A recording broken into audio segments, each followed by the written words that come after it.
Hello dear students, कैसे हैं आप सब। आई होप आप सब बहुत अच्छे होंगे। आज का टॉपिक बेहद ही इंटरेस्टिंग है क्योंकि आज हम बात करने वाले हैं कि बी फार्मा हो या डी फार्मा हो, मतलब आप लोग फार्मेसी में कुछ भी कर रहे हो, ये 5 गलतियां अगर आपने कर दी तो आपका ईयर बैक हो जाएगा। इस बात की पूरी गारंटी है।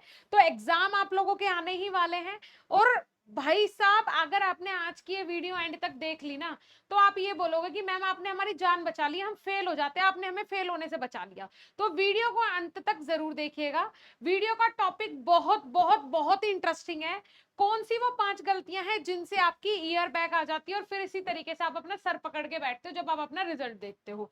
आज मैं आपको ऐसी ऐसी चीजें बताऊंगी जिनको देखकर आपको आनंद आ जाएगा। सबसे पहले स्वागत है आप सभी का हमारे इस YouTube चैनल पे। मैं साक्षी राजपूत, आपकी मेंटोर, जो आपको बी फार्मा डी फार्मा से रिलेटेड ऐसे ही गाइड करती हूँ। चलिए पॉइंट देख लेते हैं। सबसे पहले आप लोग एक नजर देख लो यहाँ पे, मतलब वो 5 गलतियां कौन सी हैं जिन पे आज हम डिस्कस करने वाले हैं।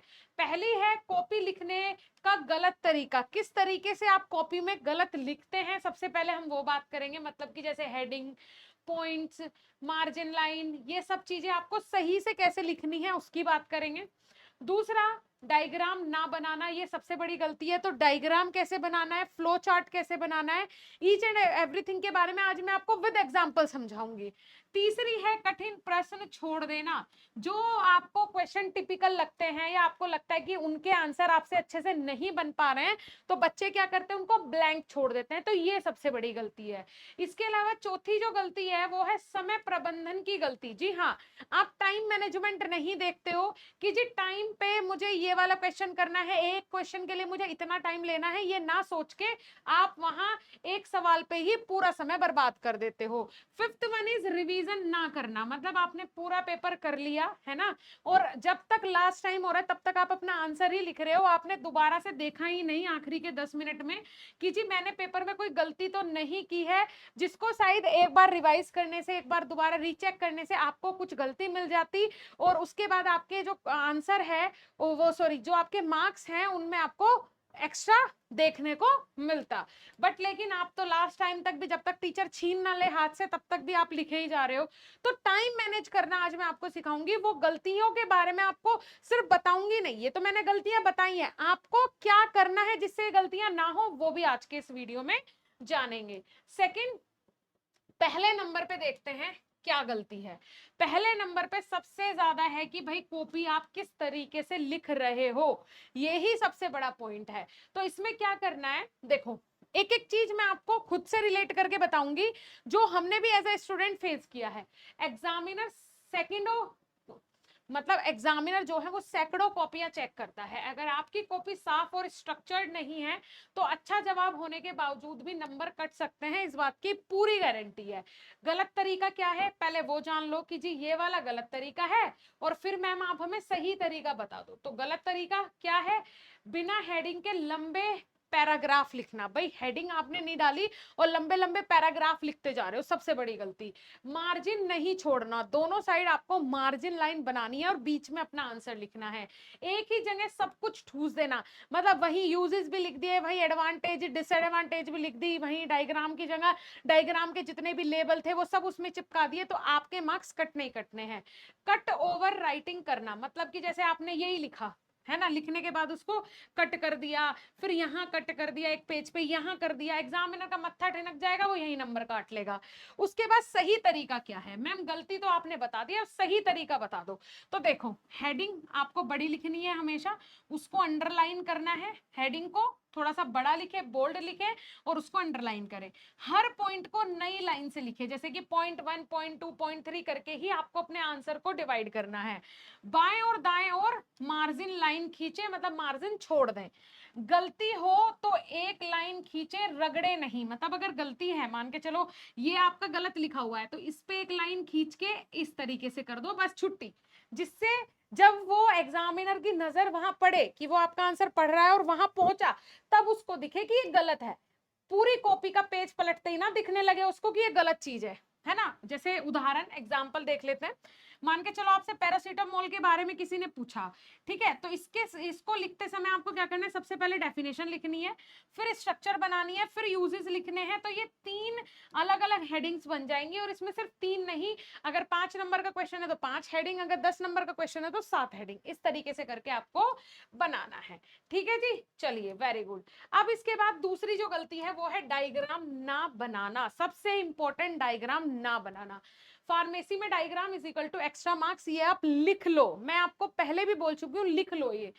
परीक्षक एक अच्छे डायग्राम को देखकर अपने आप इंप्रेस हो जाता है। जो स्टूडेंट डायग्राम बनाते हैं वे औसतन 5 से 10 नंबर ज्यादा लाते हैं, बिल्कुल 5 से 10 नंबर नहीं, 5 से 10% ज्यादा लाते हैं।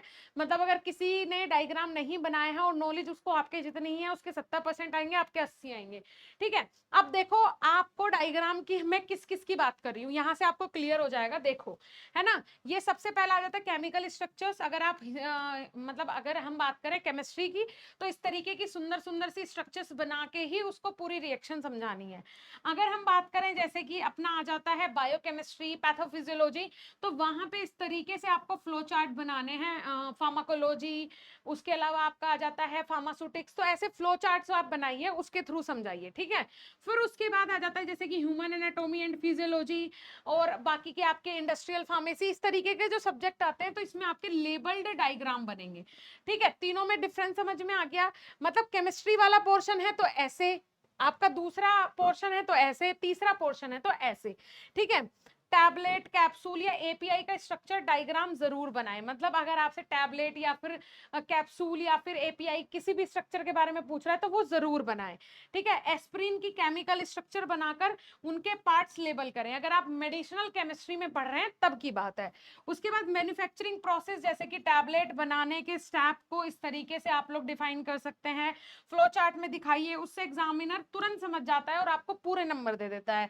अगर फार्माकोलॉजी में ड्रग का एक्शन समझाना है, मैकेनिज्म समझाना है, ह्यूमन एनाटॉमी एंड फिजियोलॉजी में आपको डायग्राम्स बनाने हैं, या फिर आपको फार्माकोलॉजी में बीटा ब्लॉकर का हार्ट पर क्या इफेक्ट होता है वो दिखाइए, एक आप हेल्दी हार्ट बनाइए और आफ्टर इफेक्ट हार्ट बनाइए, तो उससे एग्जामिनर को क्लियरिफिकेशन हो जाएगी और वो समझ जाएगा कि जब आपको इतनी नॉलेज है और आपका ये कंसेप्ट क्लियर है तो आपने आंसर भी सही ही लिखा होगा। ठीक है जी, डायग्राम हमेशा पेंसिल से बनाएं, रूलर का यूज करें। ठीक है, और हर पार्ट को क्लियरली लेबल करें। बिना लेबल के डायग्राम अधूरा माना जाता है, कोई मतलब उसका नहीं निकलेगा, तो लेबल जरूर करें। चलिए जी, उसके बाद तीसरी गलती, कठिन प्रश्न को ब्लैंक छोड़ देना। सबसे इंपॉर्टेंट यही वाला पार्ट है कि मैम अगर पेपर में कुछ ऐसा आ जाए जो हमें आता ही ना हो तो उसका क्या करें, तो उसको ब्लैंक नहीं छोड़ना है, बिल्कुल ब्लैंक नहीं छोड़ना है। अगर कोई क्वेश्चन नहीं आता तो कभी भी ब्लैंक मत छोड़ो, blank is equal to 0 number पक्का, लेकिन कुछ भी लिखा शायद 1-2 नंबर मिल जाए, फार्मेसी में हर नंबर कीमती है, ये बात ध्यान से सुनो।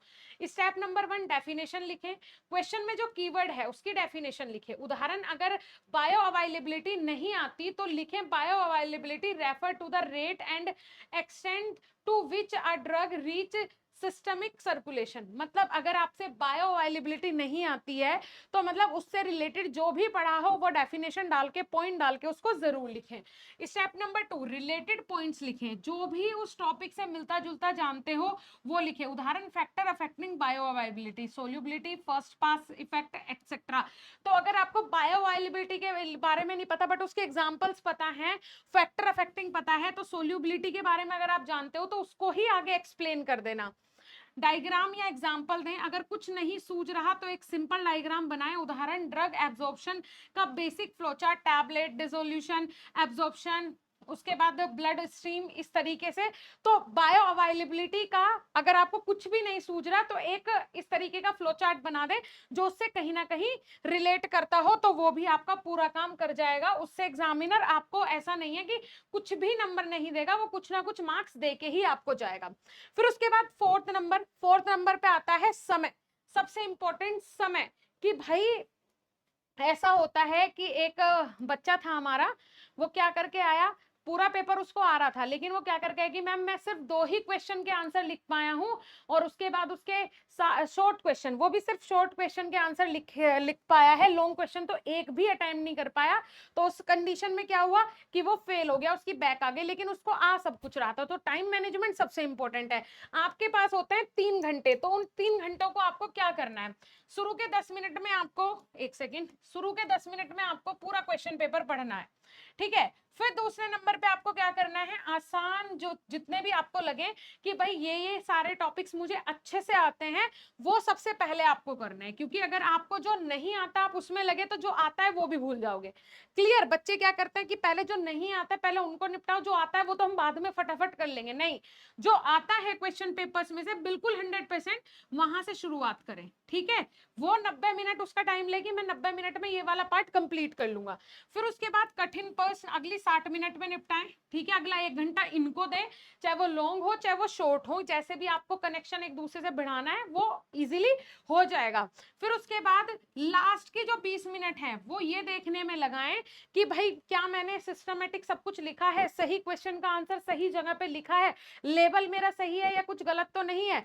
और अगर ये 20 मिनट भी ना मिले तो मिनिमम 10 मिनट तो जरूर निकालें कॉपी चेकिंग के लिए, ठीक है जी। गलती का उदाहरण मैं आपको बता देती हूँ। राहुल एक बच्चा है जिसने क्वेश्चन नंबर 1 फार्मास्यूटिक्स पर ही 60 मिनट लगा दिए, बाकी 5 सवाल उसने जल्दी जल्दी किए, जिससे कि उसका पूरा रिजल्ट खराब हो गया। वैसे ही प्रिया ने हर सवाल को 25 से 30 मिनट में कर लिया, पहले आसान सवाल किए फिर कठिन, आखिरी के 20 मिनट रिवीजन को दिए, और उसके कितने बन गए जी, 72% बन गए। मैं कहती हूँ आपको आपके 92% बनेंगे अगर आपने ये वाला जो सिस्टम है वो फॉलो कर लिया। और वो कैसे बनेंगे, जब आप बीएसपी फार्मेसी से लगातार लाइव क्लासेस ले रहे होंगे। आपने अगर 3 महीने पहले 4 महीने पहले हमारा डिजिटल या मास्टर कोर्स लिया होगा तो उन बच्चों को ये सारी क्लासेस मिल रही हैं, है ना, अपने एग्जाम से रिलेटेड, और उनका फुल मजा आ रहा है और बच्चे कह रहे हैं कि हम तो मैम टॉपर बनेंगे, है ना। चलो अब इसके अलावा यहाँ पे देखो, 5वीं गलती, रिवीजन ना करना। लास्ट में आप ये सोचते हो ना कि लास्ट वाला क्वेश्चन लिखते लिखते भी एग्जाम वो आता है, वहां पे एग्जाम हॉल में जिनकी ड्यूटी होती है टीचर की, वो छीन के ले जाता है ना। तो आपको क्या करना है, ये पार्ट 20 नहीं, मैं आपको बोलती हूँ 10 मिनट ही निकालो, है ना। कोशिश तो करो 20 निकले, नहीं निकल रही है 10 निकालो। स्पेलिंग चेक करो, ड्रग नेम्स की अगर स्पेलिंग गलत होगी जब टीचर देखता है तो वो ये सोचता है यार इसको ड्रग के नाम की स्पेलिंग ये ड्रग की सही नहीं लिख रहा, तो इसने अंदर क्या सही लिखा होगा। तो कोशिश करें जितनी भी ड्रग्स आप मेंशन कर रहे हो, जो हेडिंग लिख रहे हो, जो हेडलाइन लिख रहे हो, वो बिल्कुल एक्यूरेट होनी चाहिए, ठीक है। उसके बाद डायग्राम्स कंप्लीट करें। अगर आपको कहीं लग रहा है कि डायग्राम के लेबल्स जो हैं वो मेरे अभी छूट गए थे, मुझे ध्यान नहीं आ रहे थे, मैंने छोड़ दिए हैं, उनको कंप्लीट करो। उसके बाद ब्लैंक चेक करें कि कहीं पे कुछ कोई भी पेज हमारा ब्लैंक तो नहीं छूटा है। पेज नंबर लगाएं, page number 1, page number 2, question number लगाएं, सेक्शन नंबर लगाएं। उससे बहुत आसान हो जाता है एग्जामिनर के लिए, और वो आपको फटाफट फटाफट नंबर दे देता है, क्योंकि उन्हें बहुत सारी कॉपियां चेक करनी होती है। अब देखो एक नजर में आप ये पूरा चार्ट देख लो, आप इसका स्क्रीनशॉट ले सकते हो बेटा, इसका स्क्रीनशॉट ले लो। अब मैं आपको कंपैरिजन बता देती हूँ, है ना, कि किसकी ईयर बैक आती है और कौन पासिंग स्टूडेंट होता है और कौन अच्छा टॉपर बन जाता है। सबसे पहले गलती क्या है, कॉपी को लिखना।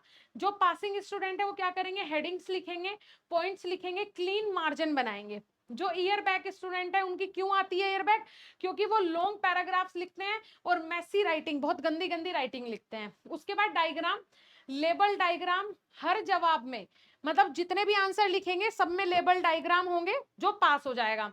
जो नहीं होगा वो कोई डायग्राम नहीं बनाता, इसलिए फेल होता है। कठिन सवाल कुछ ना कुछ लिखता है, जो पास होने वाला बच्चा है ऐसा नहीं छोड़ देता है, और ये ब्लैंक छोड़ देता है, इसलिए फेल होता है। टाइम मैनेजमेंट, हर सवाल को इक्वल टाइम देता है, ये हर एक सवाल पर सारा टाइम वेस्ट कर देता है और फिर उसके बाद इसको कुछ समझ नहीं आता है। रिवीजन आखिरी के कम से कम 15 मिनट 10 मिनट रिवीजन को देता है, और ये बैठा रहता है, जल्दी निकल जाता है या फिर लास्ट तक लिखता ही रहता है। तो ये है मेन पास और ईयर बैक के बीच का फर्क। सिलेबस नहीं, एग्जाम स्ट्रेटेजी है। बिल्कुल सिलेबस तो इसके पास भी वही है, इसके पास भी वही है। ऐसा नहीं जिसकी ईयर बैक आती है कि वो कभी पढ़ा ना हो ना, आपके पास स्ट्रेटेजी होनी चाहिए, है ना।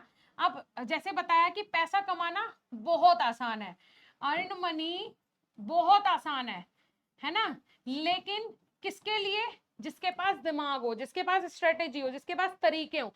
जिसके पास तरीके नहीं है वो हमेशा क्या रहेगा, बेरोजगार रहेगा और रोता रहेगा। ठीक है जी। अब देखो आपको ये की पॉइंट्स जो हैं ये हमेशा याद रखने हैं, दिमाग में रखने हैं। जब एग्जाम देने जाओ उससे पहले ये आपके दिमाग में होने चाहिए। पहला, कॉपी साफ और स्ट्रक्चर्स हो। ठीक है, स्ट्रक्चर्ड हो मतलब कैसे, अंडरलाइन, हेडिंग्स की अंडरलाइन हो, पॉइंट्स अलग अलग हो, मार्जिन हो। एग्जामिनर को इम्प्रेस करना आपका पहला काम है अगर आपको अच्छे नंबर चाहिए। दूसरा, हर सवाल में डायग्राम बनाए। फार्मेसी कर रहे हो तो ये चीजें ध्यान रख लो, इनको उंगलियों पे कर लो बेटा, पेपर आ गए हैं अब, है ना। कोई भी सवाल ब्लैंक नहीं छोड़ना है।